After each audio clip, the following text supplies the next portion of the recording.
Let me get this out. I'm gonna lock you up in the room. All right. All right. Welcome to Uncolored. I'm Kevin Metcalf. I'm gonna do something a little bit different than I've been doing the past couple of episodes. I'm going to talk about the role of mom and dad in the home. I was talking about moral relativity, and I'll finish that up in the next episode. But this is just something that kind of presented itself over the past couple of weeks, and I kind of wanted to get to it before it got too long. Not that I could have done it later, but for whatever reason, this is what I'm doing. Um, it seems to me that much of the problems in the Black community at large is due to the lack of fathers in the home. Now, that's not an original idea by me. There are many people who believe this, sociologists, people who have way smarter than I am. That doesn't necessarily make it true. I still have to present the case. But the point is, it seems to me that, for example, the poor education levels among many Black families, the high intoxication, drug intoxication rate among Blacks, high incarceration rates among Blacks, the insane murder rate among Black people has to do with what I think is really one of two things, really.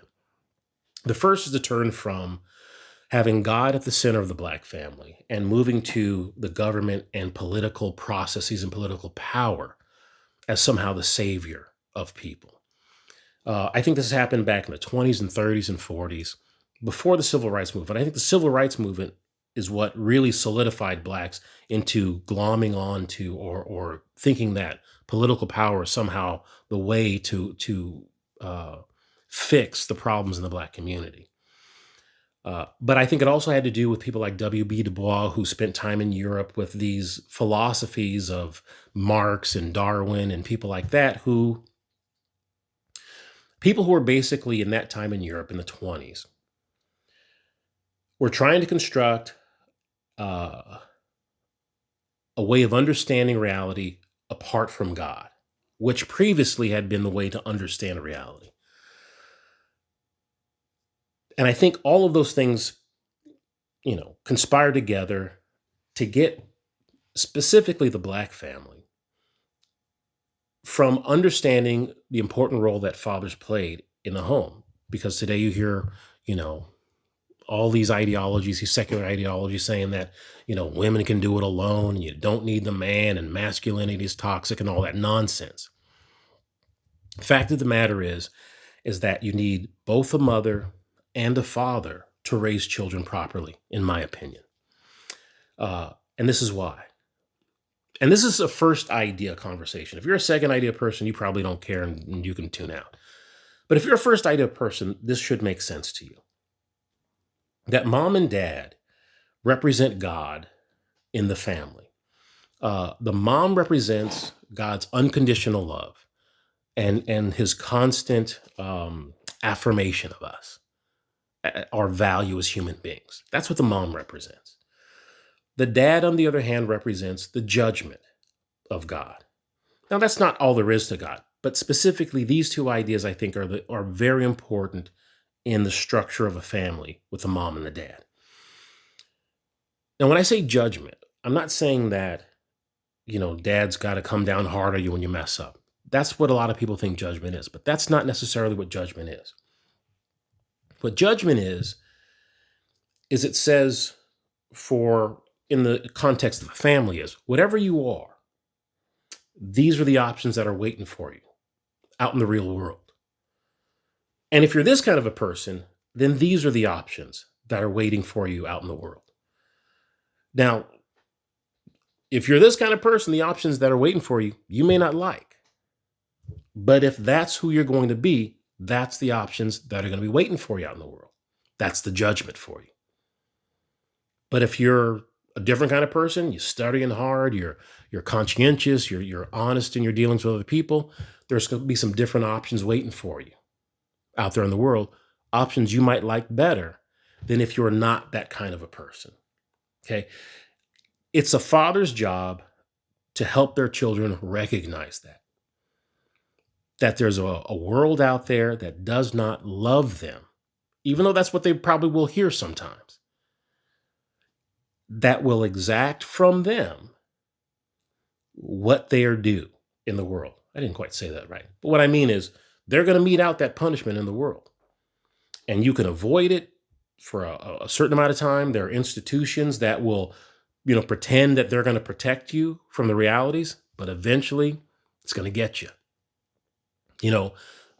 Colleges provide safe spaces and all kinds of nutty philosophies that tell you if you want to be whatever sex you want to be, you can be it, and affirm everything. That's that feminine side. It works in the home where you're supposed to understand your value as a human being, as God values you. But out in the real world, it's different. People don't value you the same way. That's when you need to understand, I need to be the type of person that draws the options that I want to have. And if I don't like the options that I'm getting, chances are it's because I'm not the kind of person that I need to be to get the options that I want. A lot of people don't like that message. It's true. It's 100% true. I think what has happened when you remove fathers from the home is now you've got, 70 years of Black kids growing up thinking that whatever they do should be affirmed, that they should never be criticized for anything that they do, that anytime they have a problem, it's somebody else's fault and someone else's responsibility to fix. That's not the way the world is. But unfortunately, if you don't have a father in the home to tell you that's not the way it works, you go out in the world thinking that whatever I do, people should be okay with. Nobody should ever criticize any idea that I have, anything that I do. There should only be affirmation and unconditional love for me, no matter where I go. And if they're not, there's something wrong with them. They're not doing it right. That's a bad impression to give people. And I think that's what's led to so many Black kids not doing what they could do in school, getting involved in drugs, getting involved in crime. And you never hear anybody talk about it. You never hear anybody talk about the horrific murder rate among Black folks. At least not when they're saying that, what are Black folks doing? It's always couched in, why are other people making Black folks kill each other? Or they're just ignoring it at all. That's not the environment that you should have in a home. So if you want to have judgment, if you want to properly have your kids understand the judgment that's waiting for them out in the world, it's not that you're going to be a tough dad or a mean dad or anything like that. You have to be an honest dad. And that honesty means that, listen, you're telling them like it is. You're not telling them what they want to hear. You're telling them the way it actually is. There has to be an environment of honesty in the home so that they know what's waiting for them. I tell the story, I've told it before, I'm sure. When I had my, little drawing at 5 or 6 years old, I showed my dad, and he was in this, he wasn't in the suit, but it was a suit for my dad because he liked to wear suits. And my mom loved it. It was a terrible drawing because, I'm just learning to draw. But it was the best thing in the world, right? Unconditional love, affirmation. My dad looked at it and he began to immediately criticize it. It's not what a suit looks like, right? The arms are too long, da-da-da, on and on. It's not because he didn't love me. He's letting me know that more will be expected of me. That's not going to get it. You got to do better. He's being honest with me. And that's the job of a father. And we just don't have that today. Or should I say, that's not encouraged today, or at least it doesn't seem like that to me. It seems like everybody's telling that their kids should always be affirmed, and, at school, everything, I was talking to somebody who had, there's a school where there's a whole week that's dedicated to each student getting up and talking about their lives for a whole freaking week. Who could stand that? But that's the ideology out there today. Unconditional love, affirmation, and anybody that criticizes you, they're bad people. So why did I bring that up today? That was a long intro, but there were two examples of this idea that came up in the sports world. The first is OBJ, Odell Beckham Jr. Now I want to make this clear. I don't have anything against OBJ. I'm not a football. I mean, I like football. I watch a little bit here and there. I usually just watch the highlights on YouTube. But I'm not watching social media. I'm not watching the news. I don't know anything about OBJ personally. I'm assuming he's a really nice guy. Same thing for his dad. But when he and you know what, I got to be clear. I don't know that he had anything to do with it. Okay, but somehow his dad uh, went on some social media site and expressed the idea that Odell Beckham's problems at Cleveland were because of Baker Mayfield. Now, you can debate that yourself. Some may agree, some may not. I don't think that that's a father's job to get involved in his grown son's problems at work. That's not a father's job. You can advise him, you can encourage him, right? You can, give him your perspective on it. But to get involved and say, hey, everybody at my son's work is bad and my son's the good one and everybody else is screwing up for my son, so that's not a dad's job. That's not being honest, right? Odell Beckham Jr. had problems in New York. He had problems in Cleveland. And while he landed in the Rams, and good for him, I wouldn't be surprised if he has problems. He doesn't like it there in Los Angeles. Might be great. Might work out fantastic. My point is, it seems to me that an honest father possibly would have said something like, son, your problems may not be everybody else. It might be you. You're injured all the time, right?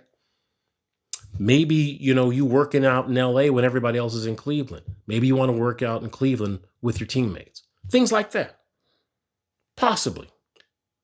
I'm not a football expert. I'm simply saying it's possible that the problems that Odell Beckham Jr. is having with the teams that he's playing with might have something to do with what Odell Beckham Jr. is doing. And it's a father's job and responsibility to point that out. I know my son, 30 years old, he's having, great success at his job. He's an artist. I can't imagine him coming to me and asking me to go to social media and do something for him. And I can't imagine doing that. He's a grown man. He can handle his problems. And I have every confidence that he's going to make the right decisions. And if he has any questions, wants my advice, I'm always there for him. But I'm not getting involved in his problems at work. That's not the role of a father. Not for a grown man with unlimited resources like Odell Beckham Jr. He can take care of his own business. Okay. The second person is Cam Newton. Okay. Watch this video. Let me, and zoom in when I say this too. Because it's giving me like retirement vibes. Like, this ain't that, you know what I mean? This is. So let's cut to the chase. Like, I know we know. Your career is not over. Absolutely not. We got a little extra time on our hands, so we done took it out the back seat. We got out the barber chair. You feel me? We got enough time to spend, on some production, quality production, to show a different demographic of who Cam Newton really is, contrary to popular belief. You know what I'm saying? And I just needed some help to bring out a side that most people ain't used to seeing, cuz. You know what I mean? So this ain't what you thinking. This is definitely not that. Let's get that. Not a retirement party, ladies and gentlemen. Don't get it jaded. I don't need no sympathy. I said that in my post. Man, don't feel sorry for me, bro. I'm straight. I'm good. I'm flourishing. You know what I mean? All good. You know what I'm saying? Let me dive in. And what really floored me, and I think I admire you and how you conducted yourself as a man, proud of your home training and all of that. It floored the NFL world. Questions are still arising, even from the locker room to now they trying to patch up. Some people are trying to patch up the reasons as to why the Patriots had to make this necessary decision. And we'll uncover and unpack some of that as well. as I always say on this segment, I'ma always keep it funky. Keep it funky. Gotta keep it funky. Yeah. And I wouldn't be myself if I didn't. You know, but I've been in this league for 10, 11 years. Yeah. You know, I know how this works. I don't want y'all to feel sorry for me because you didn't raise me like that. You didn't raise me to just be like, no, man, what you mean, man? Right. It was like, listen. But that's the perception of the angry black man, of course. And I'm just gonna speak truth to power. It was a dirty move. It was a sucker move. No, to it the wasn't, extent, no, and let me ride. To the extent that all I heard was you were the day one. I'm going with Dollar Bill on that quest, okay? And I know you didn't do enough to be a detrimental asset to this organization on no front. All right? Can we be honest? And this can kind of merge organically. Bring it to me. The reason why they released me is because indirectly I was gonna be a distraction. Without being the starter. Without being a starter. Yeah. And this was but not how? Gonna come. Verbally or in the locker room? Just my aura. Okay. Just my aura. And that's just, and I told you this off camera. That's my gift and my curse. Yeah. When you bring a Cam Newton to your facility, when you bring a Cam Newton to your franchise, people are interested by mere fact they of are intrigued. Who is he? Yeah. Why does he wear his hair? Yeah. Why does he talk? Why does he act? Why does he perform? Why does all these questions? Yeah. So let me be honest with you. Come to me. Saying this. Yeah. Okay. So I don't think that that's right. I don't say right. What's the word I'm thinking of? That doesn't seem to be the best way to deal with your son.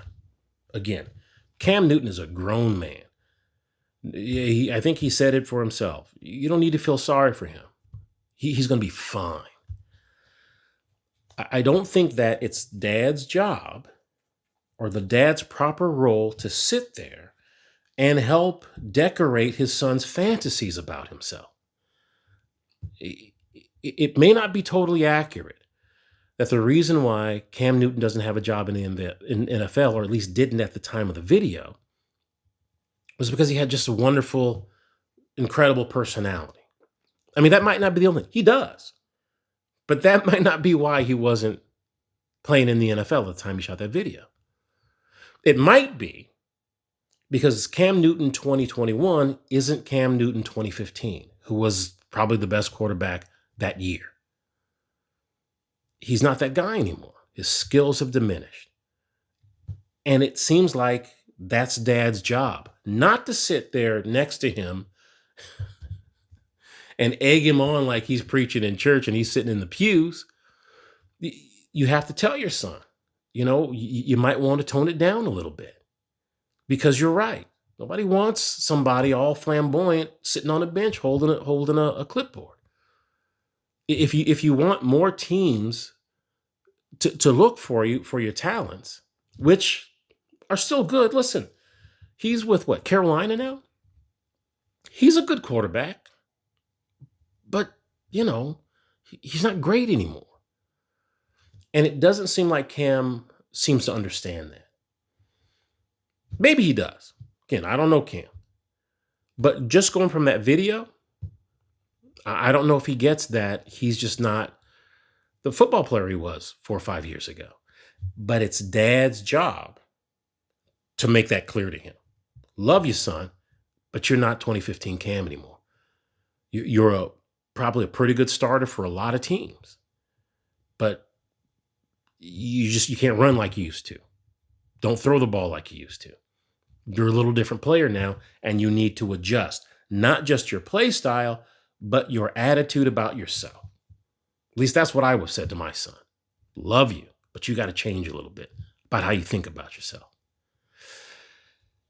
Now, for anybody who says, hey, Kev, who are you to criticize other people about their how they treat their kids? You don't tell other fathers how to treat sons. You might be right. I'm doing it anyway. It's important for fathers to know that kids need somebody to tell them how the world really is, not just how they want it to be. And I just don't think that that was happening there. So again, I think they're wonderful people. I mean, I don't know, but I'm saying I don't have anything against any of them. And I'm assuming they're great folks and wonderful fathers and wonderful kids and doing great things for people. I'm assuming that when I say this. But a father has a very specific role for their son. And you cannot, I shouldn't say cannot. It doesn't seem to me that dads need to be go out there and getting involved in their son's workplace problems. That's not the place for you. You sit back, you can advise them. But when it comes to their job, they can handle it.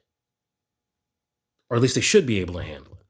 And there's no reason, again, with all the resources that Cam Newton and OBJ have, that they couldn't have taken care of all they needed to take care of without their father doing the things they did. I just think that it was wrong and not what fathers should do. So that's enough for that. I just wanted to get that out there. Next week, I'm going to get back on to moral relativity. I got to finish up with Michael Roos, and I think I did the other guy too. But I'll finish up with that next week. I just wanted to get this in while it was in my head. So thanks for tuning in. I'll be back soon with another one of these things if you care. But again, leave any comments you have. Again, I'm not right, but it seems to me that makes sense. But if you have any disagreements, anything that I'm missing, I'm happy to hear it. Not going to hurt my feelings. So yeah, that's it. So thanks for tuning in. I'm Kevin Metcalf, and this is Uncolored. All right, that's enough.